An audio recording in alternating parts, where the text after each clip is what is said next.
How do you defend someone who's stronger or bigger than you? Well, most defenders try to fight force with force, and they lose. But guarding a bigger player isn't about strength. It's about angles, leverage, and timing. It's not about out-muscling them. It's about outsmarting them.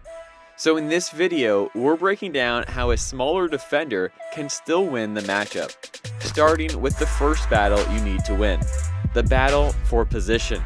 And it starts before the ball ever gets there. If you can force a catch away from the post, you might have already won. Because the deeper they get into the post, the more their size and strength becomes a weapon. But if that catch is far off the block, or better yet on the perimeter, well, now the matchup flips back to your favor, allowing you to use your pressure and activity against a slower player. Just watch how Patrick Beverley guards Kevin Durant. Although giving up almost 12 inches, he never lets Durant walk into his spots, jamming him at half court, at the foul line, and using leverage like a lineman in football setting the edge. That early contact doesn't just slow the offense, it changes the geometry of the possession. And that's what the jam is used for. It's physicality before the post-up has ever happened. It stands the offensive player upright, takes away their balance, and forces the catch out of their rhythm. Now, if you lose that space and you get buried way too deep, don't stay locked into the wrong fight. It's time to reposition. Step around, front the post, and trust your help defenders behind you. The goal isn't to out-muscle them, it's to prevent a catch. So the key to fronting the post is exactly that. Physically drive the offensive player deep behind the basket, sit on their thigh, and drive them back to shrink the passing window. Overall, to win the first battle, win the spot, not the wrestle. The second battle is the battle for the catch.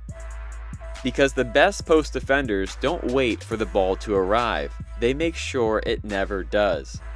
Just watch Alex Caruso when he guarded Nikola Jokic. He's not just battling for position, he's also battling against the entry pass. Caruso uses what I call the outside shoulder steal, shading on the inside, then slipping to the outside shoulder the moment the pass leaves the fingertips. It's not strength that wins here, it's timing, anticipation, and hand placement, maybe using the opponent's hip as even extra leverage. The next move is the Tony Allen Slingshot.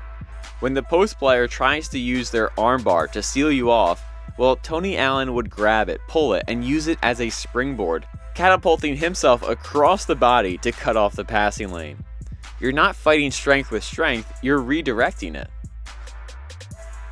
Then comes the most advanced of them all, the Scottie Pippen Ghost Front. No contact, no seal, just a shadow. Pippen stays elusive, lurking, unable to get sealed, then at the last second slips around to steal the pass, stepping over the top foot, jumping laterally, and intercepting the pass before it even reaches its target. It's deceptive, it's disciplined, and it turns size into hesitation. Because here's the truth, no post player can hurt you if they never touch the ball. Take away the catch, take away the threat. Those are the first two battles.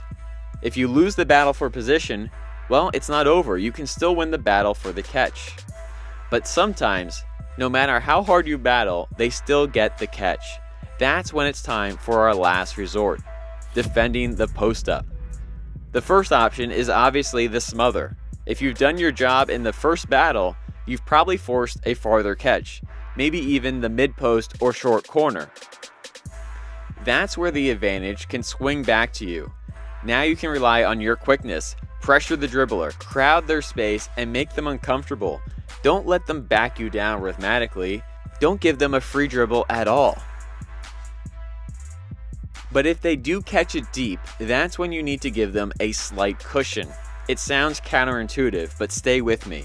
Give them just enough space to absorb the contact without losing balance or getting bullied.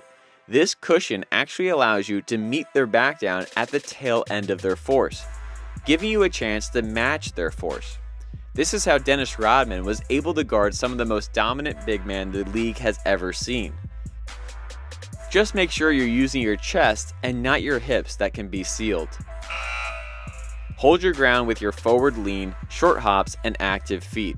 And remember, down here, the refs are usually on your side, so always look if there's a chance to take a charge, especially on that second hit once you've stood them up the first time. But if you don't get a charge, just stay disciplined, wall up, and make them finish through you.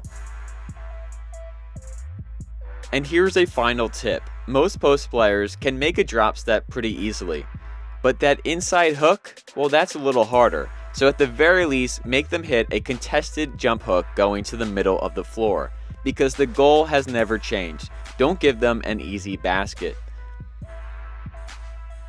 Make every post touch a battle, because great defenders can even turn a last resort into a game-changing moment. So there you have it. Guarding bigger players isn't about power, it's about preparation. Win the battle of position, win the battle for the catch, and make every post-up a losing proposition. Before you leave, make sure to like and subscribe. It helps the channel, and it also helps us tell YouTube that defense still matters. And if you want to take your own defense to the next level, check out the Lockdown Academy, our all-in-one system for becoming a complete defender. You'll get workouts, film studies, and techniques built into a program that can transform your defense. The link is in the description below. Thanks for watching. As always, I'm Coach Mike with Lockdown Defense. Keep up the hard work.